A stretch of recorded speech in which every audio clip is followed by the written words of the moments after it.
Read two poem Seper Sepr Gadaviano Ghat written by હરીન્દ્રનાથ Chattopadhyay. બહુ સરસ મજાની કવિતા કે જીવનમાં ખરેખર આપણે શું બનીએ તો વધારે ઇમ્પોર્ટન્ટ છે. ચાર મુદ્દા એવા કવિએ આપણને આપ્યા છે. ચાર મુદ્દા બહુ જ જીવનમાં ઉપયોગી, જીવનમાં ક્યાંક ને ક્યાંક કનેક્ટેડ. તો પહેલો ભાગ જોઈએ આપણે. ફર્સ્ટ સ્ટાન્ઝા જે છે એ બરાબર આપણો પહેલો સ્ટાન્ઝા 8 લાઈનનું. ઇન ડેઝ ગોન, ભૂતકાળની વાત કરી છે કે પહેલાના દિવસોમાં, પહેલાના જમાનામાં I used to be a potter, કે હું એક કુંભાર હતો. અ પોટર એટલે કુંભાર, માટલા ઘડનાર. હુ વુડ ફીલ, કે હું એવું અનુભવતો કે his fingers mold the yielding clay to patterns on his wheel. બરાબર, શબ્દો યાદ રાખજો. અહીંયા wheels એટલે કુંભારનો જે ચાકડો આવે એ, જ્યાં એ માટલાને માટીમાંથી બધી વસ્તુ બનાવે છે. પેટર્ન એટલે ઘાટ આપવા, આકાર આપવા. ક્લે એટલે માટી. તો કે છે કે મને એવો ગર્વ હતો કે ચાકડો હોય, એ ચાકડા ઉપર હું માઉલ્ડ એટલે કે એ પણ ઘાટ આપતો. યલ્ડિંગ ક્લે, ક્લે એટલે માટી, અને યલ્ડિંગ એટલે મચેડવું, અને રગદોડવું, ફેંદોડવું. બરાબર, કદાચ કુંભાર હોય તો તમે જોયું હોય કે ભાઈ ઈચ્છા અનુસાર એ માટીમાંથી યલ્ડિંગ એને મસળીને અનુકૂળ થઈને અલગ અલગ ઘાટ આપીને ચાકડા પર બધી વસ્તુઓને તૈયાર કરતો. એને એવું હતું કે મારા સિવાય આવું બીજું કોઈ કામ કરી જ ન શકે, હું જ સૌથી શ્રેષ્ઠ વ્યક્તિ છું, બીજું કોઈ નહીં.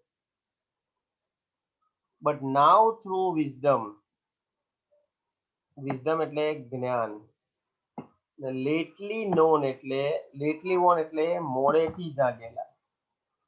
પરંતુ મને જ્ઞાન થયું જ્યારે હું બજારમાં ફર્યો, જ્યારે હું સમાજમાં ફર્યો, જ્યારે મેં દેશ વિદેશની મુસાફરી કરી, અલગ અલગ જગ્યાએ ભ્રમણ કર્યું, ત્યારે મારું મોડેથી જ્ઞાન જાગ્યું. મને ખબર પડી, મને ભાન થયું કે that pride has died away. અને એ મારું જે ગર્વ હતું, જે ઘમંડ હતું, એ બધું જ મરી ગયું, મૃત્યુ પામ્યું. મારું ઘમંડ તૂટી ગયું. કયું? કે હું એકલો જ સૌથી શ્રેષ્ઠ ઘડવૈયો છું. તેથી I have keys to be the potter. CEASED, keys એટલે છોડી દેવું, મૂકી દેવું. તેથી એણે કુંભાર બનવાનું છોડી દીધું. And have learned to be the clay, અને મેં માટી બનવાનું નક્કી કર્યું. કેમ? કે મેઇન વસ્તુ માટીની છે. આપણે બી કંઈક નું કંઈક તો સર્જન કરી જ શકીએ છીએ.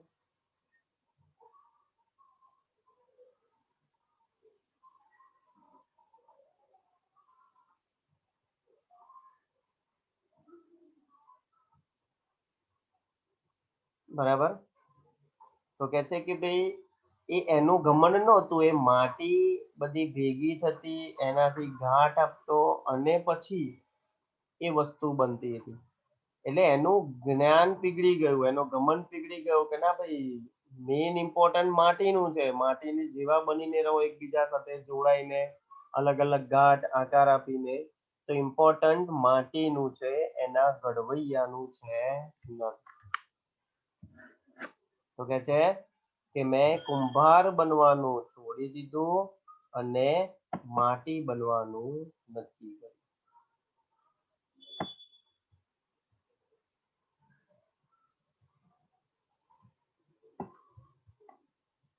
સેકન્ડ પેરેગ્રાફ જોઈએ.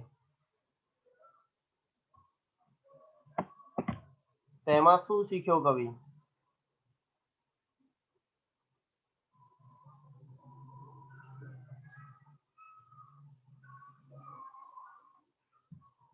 ઇન અધર ડેઝ, બીજા દિવસોમાં, જૂના પુરાણા દિવસોમાં, I used to be a poet, હું કવિ હતો. થ્રુ હુઝ પેન, કે જેના પેન દ્વારા, જેની કલમ દ્વારા, ઇન્યુમેરેબલ એટલે કે અસંખ્ય, અઢળક ગીતો, સોંગ્સ વુડ કમ, બહાર આવ્યા છે. પેન, પેન્સિલ, કલમથી લખેલા ઘણા બધા જે ગીતો છે એ એને લખ્યા છે, બહાર આવ્યા છે. To win the hearts of men, કે જે ગીતોએ ઘણા બધા લોકોના દિલ જીતી લીધા છે. But now through new got knowledge, પરંતુ હવે મારામાં નવું જ્ઞાન આવ્યું. પછી મને ખબર પડી કે which I had not had so long, કે મારી પાસે આ નવું જ્ઞાન હતું જ નહીં. I have ceased to be the poet, અને તેથી જ નવા જ્ઞાનના આવ્યાને કારણે મેં કવિ બનવાનું છોડી દીધું and have learned to be the song, અને મેં ગીત બનવાનું નક્કી કર્યું. તમે અને હું કોઈ પણ લખી શકીએ છીએ. તો ઇમ્પોર્ટન્સ કવિનું નથી, એ ગીતનું છે. એ ગીત પ્રેમનું છે, એ ગીત વિરહનું છે, એ ગીત વેદનાનું છે, એ ગીત હેટ નું છે, એ ગીત ગુસ્સાનું છે, અલગ અલગ ફિલિંગ્સનું છે. તો કહે છે કે મેં કવિ બનવાનું છોડી દીધું. કેમ?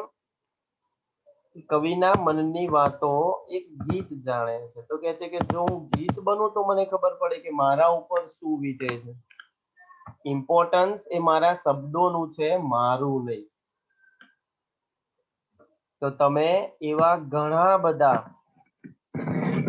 ગીતો સાંભળ્યા હોય કે ગીતો તમને યાદ છે, પણ કવિનું નામ પૂછે તો તમને યાદ ના હોય. તો કહે છે કે ભાઈ કવિ બનવાનું કોઈ મહત્વ નથી. કવિતા, એના શબ્દો, એનું ગીતનું શું છે, બહુ જ ઇમ્પોર્ટન્ટ. એટલે આવું જ્ઞાન પણ આપણને થવું જોઈએ.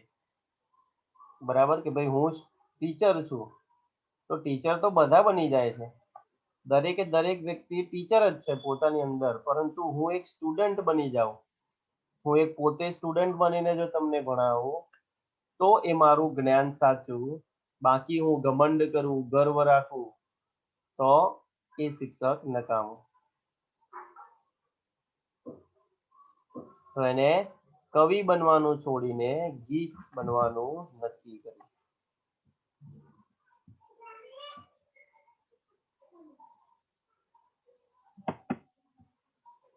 ત્રીજું સ્ટાન્ઝા શું કહે છે? I was a fashioner of sword, કે હું સ્વોર્ડ એટલે અલગ અલગ પ્રકારની તલવારનો ઘડવૈયો હતો. ફેશનર એટલે એને સજાવનાર હતો, બનાવનાર હતો. In days that now are gone, કે જે હવે એ દિવસો રહ્યા નથી. મતલબ પહેલાના જમાનામાં હું તલવાર બનાવનાર હતો. which on 100 battlefield, કે જે તલવારો 100 battlefield, મતલબ 100 થી પણ વધારે બેટલફિલ્ડ એટલે યુદ્ધ ભૂમિમાં વપરાય છે. ગ્લિટર્ડ એન્ડ ગ્લીમ્ડ એન્ડ શોન, અને બધી તલવારો કેવી હતી? ત્રણ વિશેષણ આપ્યા છે: ગ્લિટર્ડ, ગ્લીમ્ડ એન્ડ શોન. તો પહેલું ગ્લિટર એટલે ઝગમગાટ કરતી હોય. જો તમે પ્રકાશમાં દીવામાં એનું અજવાળામાં તમે થોડી તલવાર આગી પાછી કરો તો એ ઝગમગાટ થતી હોય એટલે કે ગ્લિટર્ડ હોય. પછી ગ્લીમ એટલે ચમકવું, એ પણ ચળકાટ ધરાવતું હોય. અને શાઇન કે શોન એટલે પણ ચમકવું. મતલબ ત્રણે ત્રણનો મતલબ સરખો જ છે. કે જે બહુ જ ચળકાટ ધરાવતી હતી, એકદમ ધારવાળી, સહેજ બી અડે તો કાપી નાખે. But now that I am brimming with the silence of the Lord. પરંતુ જ્યારે હું ધ લોર્ડ એટલે ભગવાનનો એક શું થયો, સાયલેન્સ એટલે શાંતિ પ્રિય વ્યક્તિ, મારામાં નવું જ્ઞાન આવ્યું જ્યારે હું ભગવાનને સમર્પિત થઈ ગયો ત્યારે. બ્રિમિંગ વિથ એટલે અજવાળવું, પ્રકાશિત કરવું, નવું જ્ઞાન આવ્યું. જ્યારે ક્યારે કદાચ ભગવાનનો મારી પર એક પ્રકાશ આવ્યો, મારી અંદર કંઈક નવું જ્ઞાન આવ્યું, ત્યારે આઈ હેવ કીઝ to be the sword maker, અને મેં તલવાર બનાવવાનું છોડી દીધું. And have learned to be the sword, અને હું ખુદ પોતે તલવાર બની. તલવાર બનાવનારને નથી ખબર કે કેટલા યુદ્ધ ભૂમિમાં લોકો મર્યા, જીવ્યા, કેટલાના અંગો કપાયા, કેટલા દુઃખી થયા. તો કહે છે કે જ્યારે મને ભગવાને જ્ઞાન આપ્યું, એક નવું જ્ઞાન મળ્યું, ત્યારે મેં તલવાર બનાવવાનું છોડીને તલવાર બનવાનું નક્કી કર્યું. એટલે મને ખુદને ખબર પડે કે હું કેટલો લોકોને દુઃખ પહોંચાડું છું. મેં કેટલાય લોકોના પતિ, દીકરો, પત્ની, કેટલા લોકોના ઘરને વિનાશ કર્યો. એટલે કહે છે કે ભાઈ ઇમ્પોર્ટન્ટ છે કે ભાઈ તમે તલવાર બનાવવાનું છોડીને ખુદ પોતે તલવાર બનો, તમને ખબર પડે કે ભાઈ કેટલી તાકાત છે. એવી રીતે ઘણા બધા વિદ્યાર્થીઓ પણ હોય છે, બરાબર, કે ભાઈ ચાલુ ક્લાસમાં એ શિક્ષકોને હેરાન કરતા હોય, પરેશાન કરતા હોય, અલગ અલગ વિચિત્ર પ્રકારના અવાજો કરતા હોય. પરંતુ જ્યારે શિક્ષક દિન આવે ત્યારે એ એક દિવસ તમે ટીચર બનો, અને એ એક દિવસ ટીચર બન્યાનો જે અનુભવ છે એ જો તમને સહન થઈ શકે તો તમે ટીચર બનો. બાકી એ અનુભવ ક્યારેક લેવા જેવો છે. શિક્ષક તમે બનો અને તમારા પાછળ જે વિદ્યાર્થીઓ, તમારા ક્લાસના, તમારા ભાઈબંધો તમને ડિસ્ટર્બ કરે, એ જ important. And the last stanza. In bygone times, bygone એટલે જૂના પુરાણા દિવસો, ભૂતકાળના દિવસો. I used to be a dreamer, કે હું એક સ્વપ્ન જોનાર વ્યક્તિ હતો. તમારી મારી બધાની વાત અહીંયા આવે છે, મેઇન હૃદય કવિતાનું, કે હું એક સ્વપ્નશીલ હતો, સ્વપ્ન જોનાર વ્યક્તિ હતો. Who would haul on every side and insolent.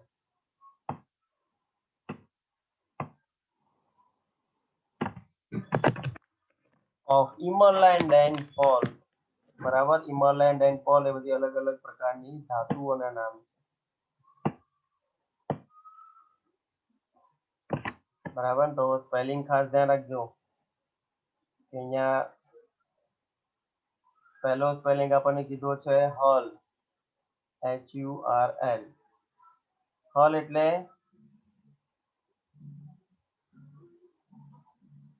ચક્કર ફરવું, ગોળાકારમાં, થ્રો ફેંકવું, ઘા પડવો, એ બધા ઘા પડ્યા છે. On every side of ઇન્સોલે,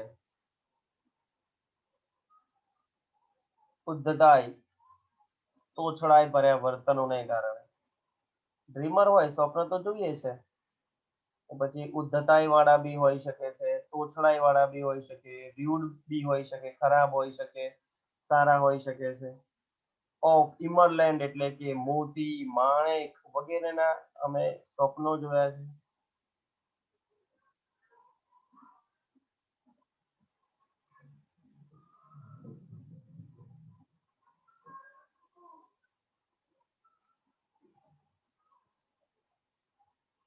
Nilmani કહેવાય. ઇમરાલ્ડ એટલે નીલમણી અને પર્લ એટલે મોતી. મોતી, હીરા, જવેરાત, માણેક વગેરેના બધા અમે સ્વપ્ન જોયા છે. ઉદ્ધતાયપૂર્વકના સારા ખરાબ બધા. But now that I am kneeling at the feet of the supreme. kneeling એટલે ઘૂંટણીએ પડી જવું અને સુપ્રીમ એટલે ધ લોર્ડ, ભગવાન ખુદ પોતે. પરંતુ જ્યારે હું ભગવાનને સમર્પિત થઈ ગયો, ભગવાનને બે હાથ જોડીને એમના ઘૂંટણીએ પડી ગયો કે ભગવાન, I have keys to be the dreamer. મેં સ્વપ્નશીલ બનવાનું છોડી દીધું છે. And have learned to be the dream. હું ખુદ પોતે સ્વપ્ન બની જઈશ. તો તમને ખબર પડે કે સ્વપ્નશીલ વ્યક્તિ બનવું એ જરૂરી છે કે પછી સ્વપ્ન બનવું. કેમ કે સ્વપ્ન આપણે જોઈએ છે બધા નાના મોટા દરેક વ્યક્તિઓને કંઈક નું કંઈક સ્વપ્ન તો આયા જ કરે, પરંતુ એ સ્વપ્ન પૂરું કરવા માટે જે મહેનતની જરૂર પડે છે ઇટ્સ મોર ઇમ્પોર્ટન્ટ. એટલે એ સ્વપ્નશીલ વ્યક્તિ નથી બનવાનું, આપણે ખુદ સ્વપ્ન બની જાઓ તો તમને ખબર પડે કે ભાઈ એ સ્વપ્નને પૂરા કરવા માટે કેટલી મહેનત, કેટલી લગન, કેટલી ધગશની આપણને જરૂર પડે. તો કવિએ આ 4 વસ્તુ છોડીને જે નવી 4 વસ્તુ છે એ બનવાનું નક્કી કર્યું.